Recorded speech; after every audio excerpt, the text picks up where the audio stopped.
Good morning, everybody. Hello, this is Pill Talk with Dr. Bartou. I got my good friend, special guest, Dr. Martez Prince, the founder of Premier Pharmacy in Charlotte, North Carolina. Excuse me, not just a pharmacy, a wellness center in Charlotte, North Carolina. They're doing great things. Got an outreach with Premier Foundation. He helps pharmacists start and consult with pharmacists on lifestyle and starting up their own pharmacy. No further introductions. Dr. Prince, how you doing today? I'm doing well. I'm doing well. What about yourself? I'm doing great. I'm doing great. Thank you for coming on today. I appreciate it. Yeah, absolutely. Now, I'm gonna say this is a special podcast because this is the first time I actually did a podcast with a friend. Most of the time I do a lot of podcasts, but it's usually people I've never met before and probably won't get a chance to meet in person. So this is really cool. So thanks for the invitation. Thanks for the opportunity. Thank you. So I just want to get a little bit into your background.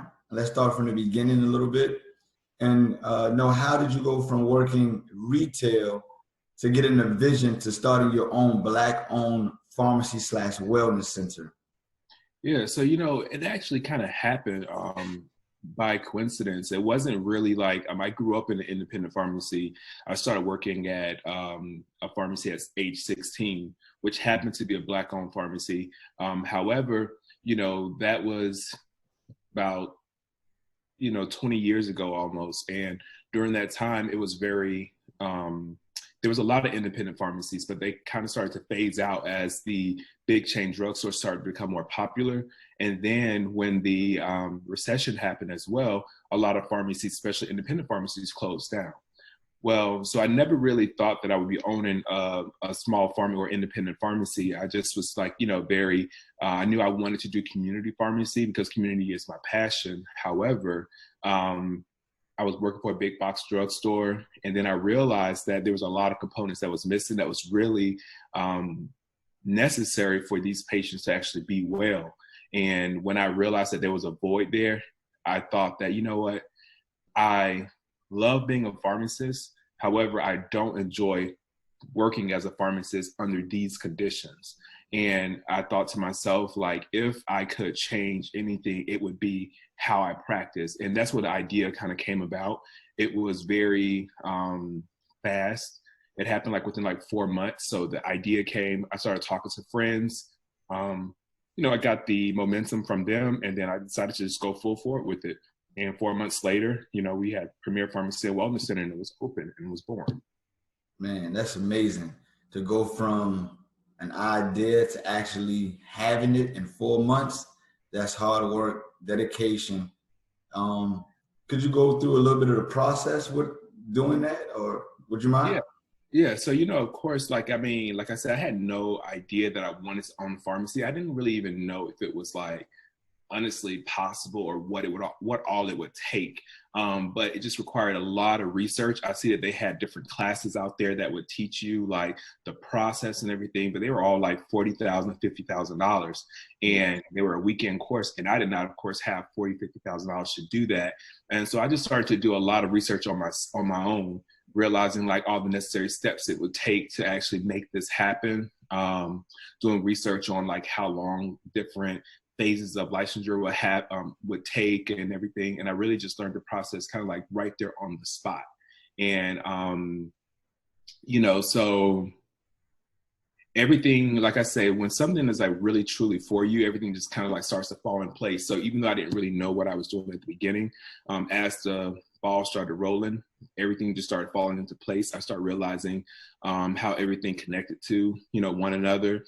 Then I started to, of course, solicit friends for help because I needed help with funding, just due to the fact that anytime you start a small business, especially without having any business experience, banks are always going to be very hesitant on, giving you any loans or anything like that. So I sought out the private investors, which were all my friends that I partied with, had fun with, clubbed with, all those good things.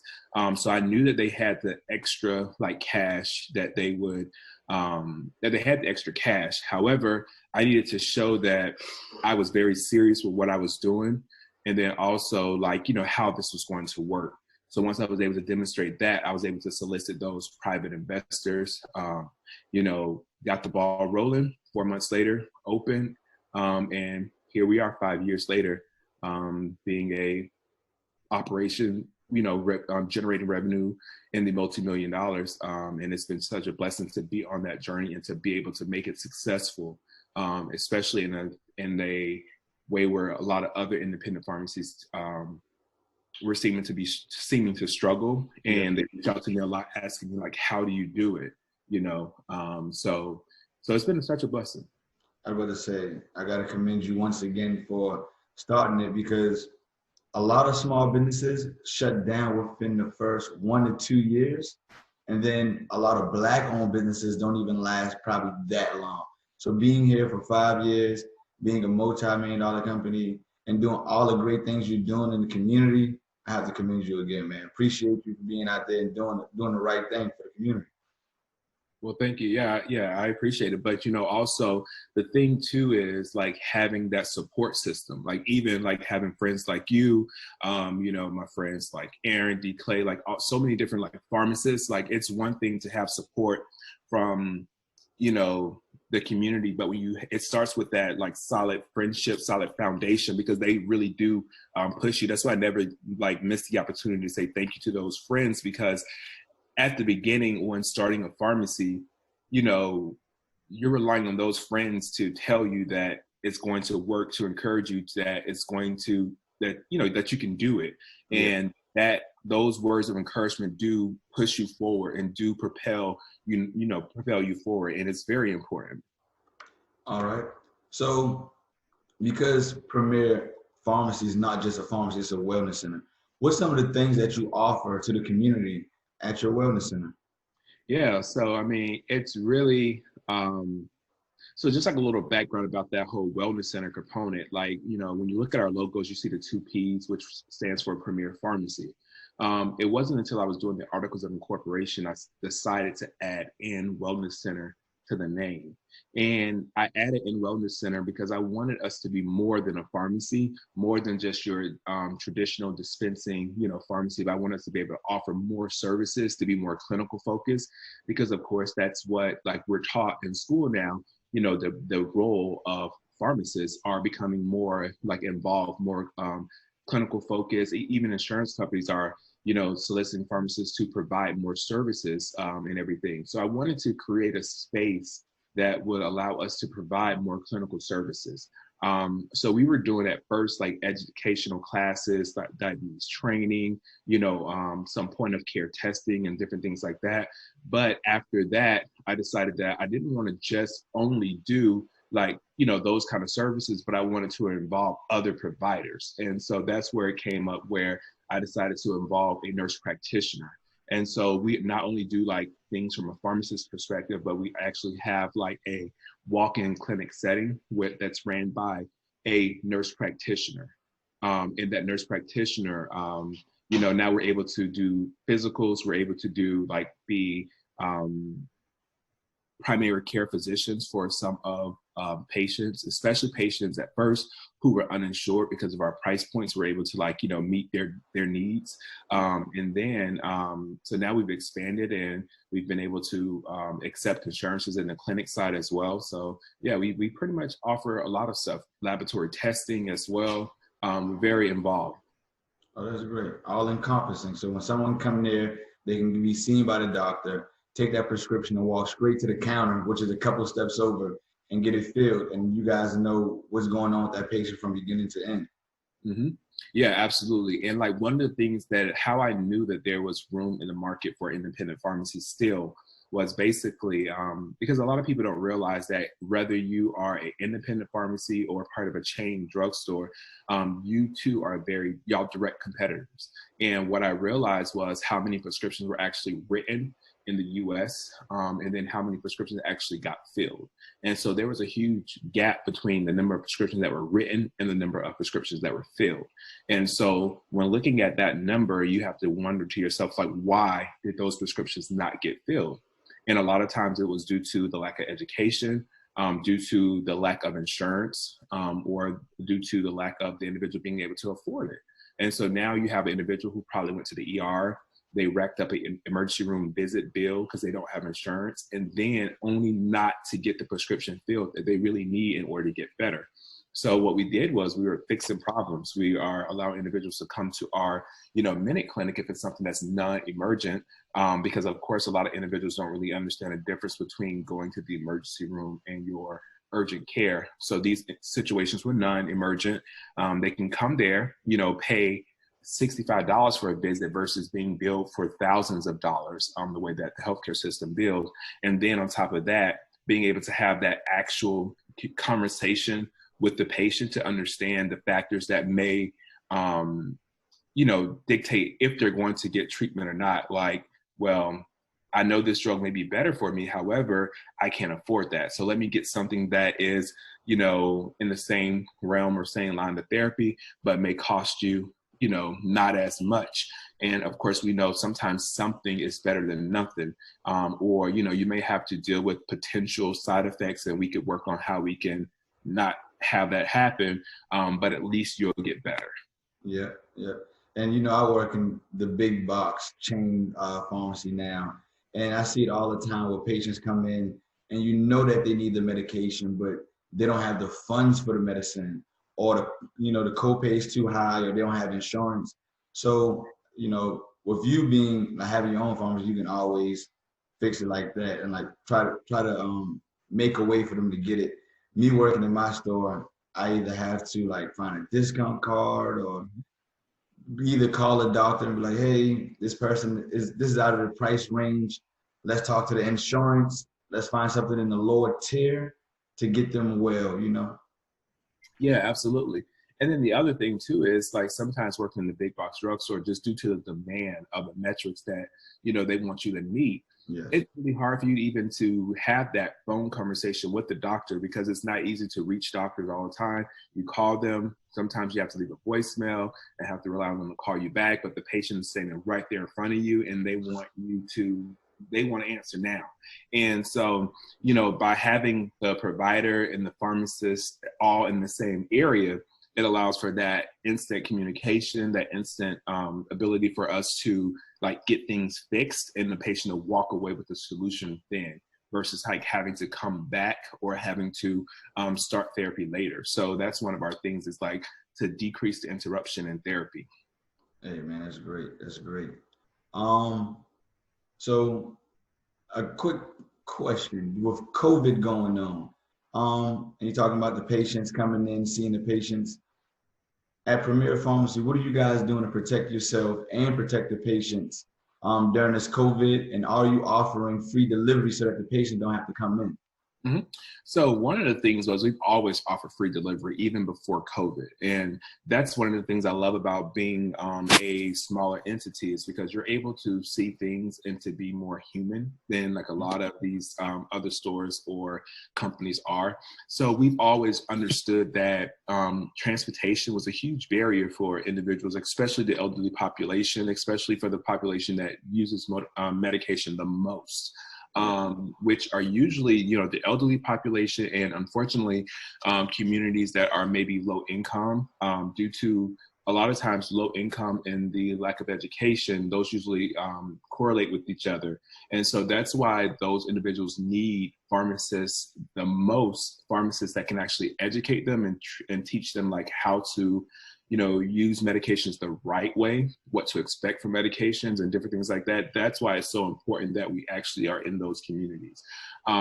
So when COVID came about, we had already had free delivery available to our patients, being able to deliver it right to their doorstep, in addition to like PPE.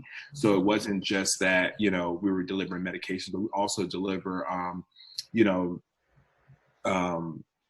PPE. We were delivering to our elderly population. They were requesting bread and like fruit and different things like that, to the point where we don't carry those items, but we went out and we through our foundation got these bags together that we're able to deliver to our senior population, so they didn't have to go out and come back COVID on public transportation or in Walmart and different things like that.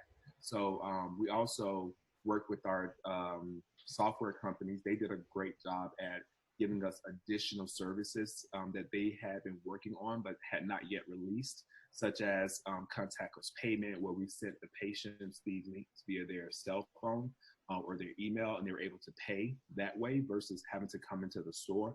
We did parking lot pickup or curbside pickup, where patients would pull up to one of our designated areas, call us, and we would go out to the car in our PPE to make sure that we could actually, deliver the services right to their door. Or right to their car, and they didn't have to really interact or come into the store. We reduced the number of people that could actually be in the store, and for our provider, visits that were or could be virtual, we made those visits virtual. And even on the pharmacy side, we're able to counsel our patients while they were virtual as well. Okay, that's great. That's great. Um, so you guys did a whole lot with software, deliveries, um, personal protection. I did see that you guys sell personal protection, and I know that you guys are protecting yourself out there because you're on the front lines of all of the COVID, being a retail and community pharmacy. Yes, absolutely. So you mentioned your foundation. You said through your foundation, you was able to help some of the patients with going out and getting some of the products like daily products like food to help the patients. Can you talk a little bit about your foundation, Premier Foundation? Yes. So Premier Foundation is the nonprofit component of Premier Pharmacy and Wellness Center. So it is a separate entity, and basically it is it's a separate entity, and not only is it it has its own EIN number, so we are official 501c3. It was basically when I decided to open up Premier Pharmacy and Wellness Center, I wanted to make sure that Premier Pharmacy and Wellness Center was a pharmacy that put community at its forefront. So I had a lot of different projects that I really wanted to focus on. One of the things was removing barriers from those who are underserved to make sure that they got the proper treatment that they needed, like when it came to prescriptions, but not only prescriptions, but also lifestyle things that would help improve the patient's life and overall wellness. So I decided had all these projects, and then basically it was like, this is a lot of projects that you want to do while you're trying to actually profit on the pharmacy side. And then you have a whole list of all these services that you want to do just because you want to be generous. And it was like, well, you needed to create a separate arm that would function on its own, that would allow us to actually complete all of those projects. So the same day that we opened Premier Pharmacy and Wellness Center, which was October 3rd, 2015, that night I hosted a black tie fundraiser to launch the foundation. I wanted to tell everyone my vision for the foundation component of Premier Pharmacy and Wellness Center. And with that, I talked about it being a organization that focused on total wellness, a more holistic approach to wellness. We talked about removing barriers or providing resources to the underserved that will help level the playing field for those individuals. And through that, we will focus on, community outreach, physical health, mental health, and then also financial wellness as well. So I feel like if a person has the physical health component, the mental component, and then also the financial resources that they need, which could just be education, how to properly save, how to budget so that you can afford your medications, so that you could afford those wellness components or whatever, and then also being connected to the community. With all those things together, it would allow us to live a more whole life, a balanced life, to be well. And so that's what the foundation's focus is. And we've also been in existence since 2015 as well, October 3rd, 2015. That's great. That's great. So the black tie event is every year.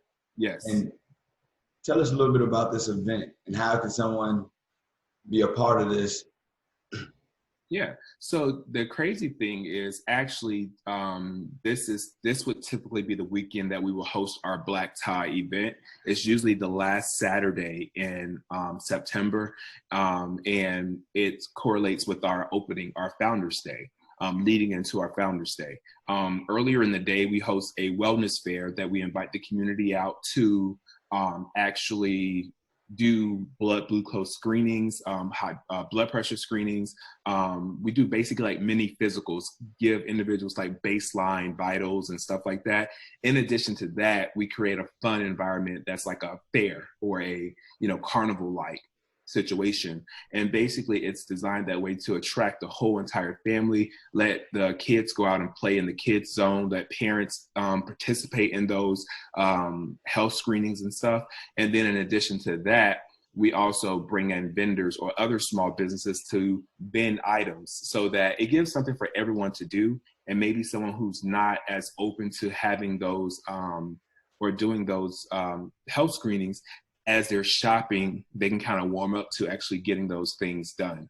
Once that is over, that evening, we go over to our black tie event, and our black tie fundraiser, we call it a fundraiser versus like a gala, because for me, when I started this whole process, I was only 29 years old, and I wanted, it to be kind of hip and fun. A lot of times galas have the stigma of being very stuffy. And my whole point of making it a black tie fundraiser was I want individuals to know that, you can be young, you can dress up, and you can really get into your whole philanthropic vibes by going and attending these events, pouring into, organizations that are pouring back into the community. So it's really just a fun atmosphere that we create that allows individuals to, to give back. And usually that's our biggest fundraiser of the year. And during that fundraiser, all the proceeds go back to the operations of the foundation. And usually a large percentage of our operation budget go to scholarships, which like in this past June, we gave away $13,000 in scholarships to students. Man, that's great. That's great. Speaking of the scholarships, what is a way that a student can apply for one of those scholarships, and what are the requirements? So now the requirements, I don't know them right off the top of my head. Okay. Because the foundation really, it operates as its own. So I'm the founder and chairman of the foundation. We have a separate scholarship committee that review those criteria every year and make any adjustments as need be.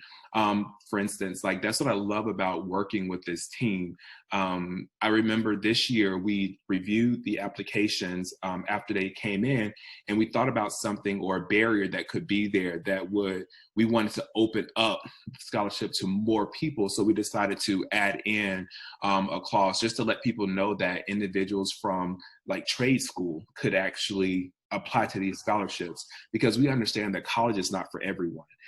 So what the scholarship application usually opens up May 1st, and then it closes May 30th, and then individuals are notified if they win or not the scholarship, or they will be receiving a scholarship from us. You could be a high school student entering into college. You can be a college student already. You also could be a graduate student. That was another thing that makes our scholarship a little different than a lot of other places. And in addition to being a graduate school student, you can also have been accepted into some type of trade school. So you could be going to barbering school. You could be going to, welding school. You could be you doing anything that's like, trade related that's going to get you to basically be a great productive citizen in the community. So that's another thing that makes our scholarship a little different. Man, that's great. That's great. Speaking of the wellness fair, you had a special guest one year. Do you want to talk about that? Yeah, so actually, so as we were talking about how we host that wellness fair usually in September, the last September of every year, well, our wellness fair has created such a buzz that we got a chance, an opportunity to host a special wellness fair just for Oprah Winfrey herself. She came in January of 2020.